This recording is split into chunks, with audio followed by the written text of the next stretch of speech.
Hey Marvel Strike Force, we're coming in today with everything Xavier. There's been some changes to the Xavier, the Race to X event. There's also been pain points throughout these events. There's been um, things that we've learned that make it so that we can take different characters, and it's changed who I'm taking. I'm still probably going for either a 6 or a 7 Xavier overall. I'm already at a 4, and I want you guys to have the same information too. Let's jump into it, and then at the very end, we'll try to talk about pain points and how they can make annihilus better. Let's go. First up, let's get into the race to X.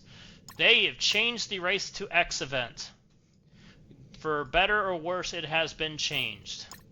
It used to be 30-day event. We were at day 12. They have now made it 42 days. They added 30 more days to the total duration, so it went from a 30-day event to a 60-day event.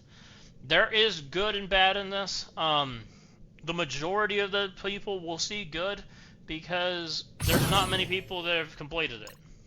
I'm halfway through it right now. I've finished Global Villain. I'm 679. I see it as good for the whole community. However, I want to put the however in there. I think that the people that have completed it day one and have raced for the 30-day thing and already have Xavier, I think they should be rewarded something. Whether that's these these unlock avatars or the skin for the Xavier, where is that? This skin, I think both of those are more than fair. Because there should be some exclusivity for them.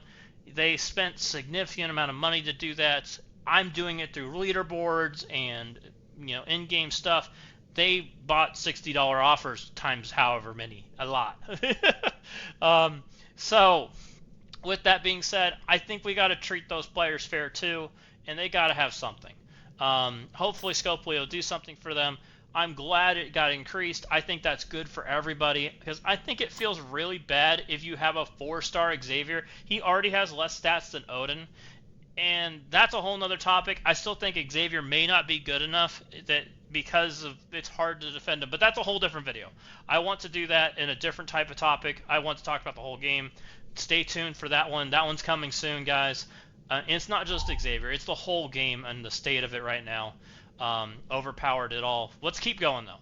I want to go in next and talk about my teams that I'm using, and you have to go in order. That was one thing we learned about the Xavier trial is you have to go in order. So first up, I took is City. You have to do City, 3-piece Vigilante, 2-piece Night Stalkers. It's pretty much locked. The only option you really have is if you want to bring more Vigilante, you can. However, it's all skill gear. You can bring Captain or Daredevil Modern instead of Hitmonkey. That's up to you. I think Daredevil Modern's the second worst character on the team. I think Hitmonkey's the second best. Punisher I bring because he's cheap. He is 2 pieces instead of 3. And for that reason, he is an auto lock for me. Sable is an auto lock. She is the reason that you're able to do the nodes. Do not cut Sable. Okay, we're up to Global Villain. That's the next area that you have to have characters for. This is the easiest section by far. So this is the area where you can plug more tech in if you want to plug more tech in. However, it is one of the easiest sections, and Omega Red is one of the best characters in the game. So Omega Red is recommended for me.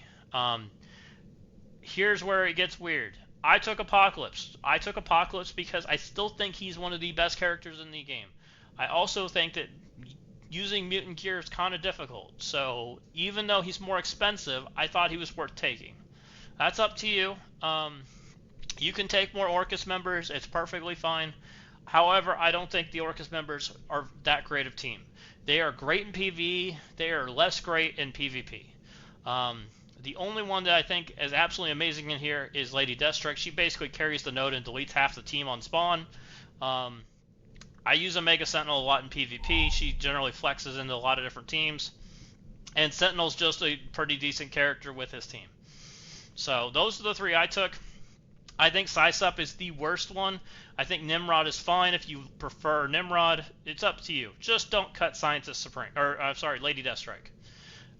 So that we're moving on. We're on Global Hero. I have not done this section. However, I have seen people do this section with multiple different teams, and this is the team I've landed on. Do not take Old Man Logan. Do not take Black Knight. You will not clear the section. You will not 3-star it. They have made those nodes in a way that it is impossible. And they used to be recommending it. That was a pain point. We'll talk about that more in a minute. But this is what I'm doing. I've seen people beat it with this at the same size teams, with having 6 stars on the 3 Liberty members even. Patriot, Biogear, Falcon Joaquin, Tech Gear, Peggy is Skill Gear, and then we have 2 mutants. I think this is absolutely perfect. Emma is amazing in all game modes. Jean is becoming more and more amazing because she fits well with Xavier or against Xavier, and so these are all auto locks for me. There's no changing that for me at all. Even if I have to struggle a little bit more through that section, I know they can do it, so that is a guarantee. Next up is Cosmic Villain, and this is another section. I feel like there's no deviating for it. If you want to bring Mephisto or already have leveled him, perfectly fine. I don't think there's a character you can go wrong with cutting on this team. It's just Mephisto is expensive. And if you haven't done Mephisto, I highly recommend not doing Mephisto because he's going to be costing you extra gear. He basically costs you an extra character. So that's up to you. Shadow King's 4 pieces, everybody else is 3. Null is amazing at 3. Probably one of the best characters at 3. Cosmic Hero. We have one character that's locked. Loander, they require us to take at 4. Or, sorry. They require us to take. Then you have some other options. You can take some different characters depending on where your gear's at. You can take Starjammers. You can take Absolute A-Force. I'm not sure if you could take Strange. He's 2 pieces. That's a question for another day. But what I am doing for sure is I'm taking Kahori and Miss Marvel Classic. The reason I'm doing that is because I really don't have another Mystic character. So like right now I'm working on this section. I'm accumulating Tech and Mystic gear right now. The only Mystic character that I have to still take is Null. So I think, and I'm getting close on Null to having his pieces. So like I'm 25 pieces off of him. I should be accumulating Kahori's pieces here pretty shortly. So knowing that information, Kahori's an auto lock for me.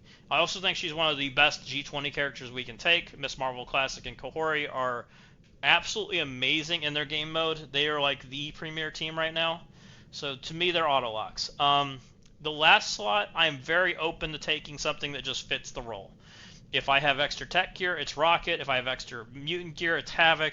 If I have extra Bio gear, it's Medusa. It just depends on what's there. I will not let this slot stop me from completing this section if I'm still on time for the Xavier trial.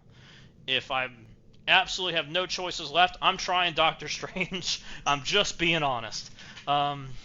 So that's where I'm at with that. I think that's a great place to be. Let's go jump into the pain points from the Xavier trial, which is part of the reason I think they extended the race to X. For me, there was a lot of pain points. Number 1 being this week's gear. We stopped getting X coins in the middle of the race to X. We had 14 days left and X coins stopped flowing in. That felt awkward. They went from giving us 5 pieces of G20 gear a raid plus the events to giving us 8 pieces total for the week. That's crazy. So that's number 1. Number 2 for me, and this was a big one, was they told us this is just like the APOC Saga. And with the APOC Saga, I could do Red Hulk. I could do them out of order. I could do Red Hulk before I did Morgan Le Fay. I could have done Death before I did War. It didn't matter. I could do them in whatever order I had to do. I just had to get the next check mark in the area. You know, I couldn't do this check mark before doing that check mark, but I could have done but I could have gone into any of these at any time. And that's the difference. They didn't tell us that. We need better communication. Next up was the nodes. We have UI in the game to tell us node information. We have it in Battle World. Why are we not using it in these modes? Why is it in City I don't have a little thing on the side that lets me click and see what extra things are going on for the enemies or us that we have extra buffs? I should know that information. That is unacceptable. They need to fix that. They need to make the UI better. They need to spend time to do that kind of stuff. They should not be hiding that stuff from us, that we have to data mine it. That is unacceptable. Same thing in this mode. And they also shouldn't be recommending characters that don't function. That's unacceptable. I don't know what their thought process was behind this mode, but everything felt scummy. And that's why I think the Race to X thing is so important that they extended it, because it took me feeling really bad about this event to feeling, I'd say, average. I'm okay with them being in their transition period this week for G20 gear. If next week we get G20 gear again and I get to work on my event for the next month, I'm good with that. That seems fair. I'm okay with most of the things that happened here, because now the person that leveled up Odin first can still get into this section and probably get it done without feeling like Odin messed up his whole plan. And that was really where it boiled down to, is the communication was so poor that it felt like everything was done maliciously. And I don't know if that was the case. I want to give them the benefit of the doubt because they extended it, but that's how I felt. It felt very malicious, and I don't want to see that with Annihilus. I want us to, when we get to Annihilus, to feel rewarded. I want to feel excited. I want everyone to be a part of it. There should be a baby Annihilus, just like there was for baby APOC. Everyone should unlock Annihilus when it's time to unlock Annihilus. And what we should be unlocking is awakened abilities. We should be unlocking skins. We should be unlocking stars. We should be excited because it's time for Annihilus. The whole team comes together. Like, we should be doing things that make it feel part. Like, if these are Annihilus's 3 horsemen, this should be an awakened ability that enables this character's like kit to function with Annihilus. Same thing with like this guy. Like, all of that stuff should just play together. We need things that feel good about the game. Everyone should feel inclusive. Like, this whole exclusivity thing feels like crap. The exclusivity should be the very, very top. I'm fine with that. Skins, even them getting the functionality a little bit before us, but the base character should not be part of that. There's ways to do it that are way more fluid and make everyone still feel like they're moving progress, even if the top guy's moving the needle all the way and the other guy's only moving the needle 30%. The other thing is that they could have done, and they didn't, but tell me how long this Xavier event's going to be exclusive. Tell me that red stars are going to be locked for 6 months. Tell me what it's going to be.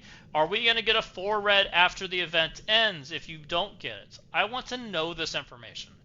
If you guys tell us this stuff and already have a plan for it, I think everyone feels better. If you want to make... I'm cool if you want to make Silver Sable make the event feel like she's needed. Like, that's perfectly fine. Like, I had no problem with feeling like Silver Sable is required in here. That's fine, but tell me it. Tell me the information so that I can plan accordingly. Because when I first was planning this, I had no intention of using the Vigilante team because it made no sense. Why would I take a bunch of characters that have all their stuff's locked behind having 4 and 5 man teams, and you weren't taking 4 and 5 man team to the thing if they weren't even released yet? It just didn't make any sense, guys. I hope this helped you guys. I hope this video was informative. I hope it also is something the devs will use to make Annihilus better. If there's anything I missed, please say something in the comments. Come thumbs up and subscribe. Come follow the channel. I have a lot of content coming up, guys. I'm really digging into the fact I think the game needs some change. I want to talk more and more about where I think the game needs to go and where some of the pain points are right now and how we can make it better going forward. If you're interested in that stuff, please come hang out, and we'll see you next time.